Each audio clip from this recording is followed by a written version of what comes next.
Trends in digital communication. There are many trends in digital communication that show crucial role. There are different ways that can make life fastest as can.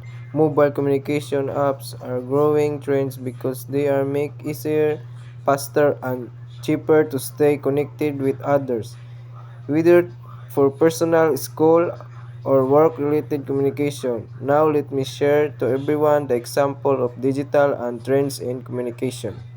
Short-form video content that use communication show quick, engaging videos, often under 60 seconds designed for fast consumption. These are apps or example of showing communication trends for everybody. TikTok videos, YouTube Shorts, Instagram, and Reels. AI-powered chatbots. This is trend in communication allow people to answer all the question.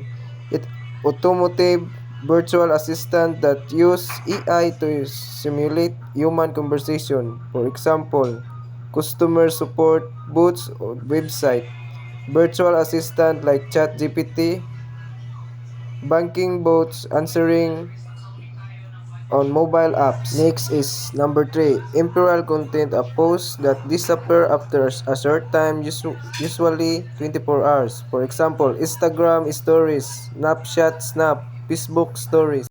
Number 4, influencer marketing. It is used to involve with partnerships, individual ranging from celebrities to Nick.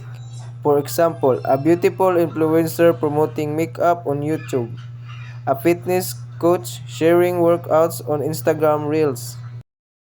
5. User-generated content is a powerful tool in a communication strategies offering authenticity and fostering deeper connection with audience.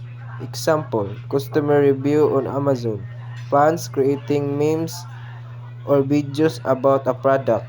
TikTok trend started by everyday user.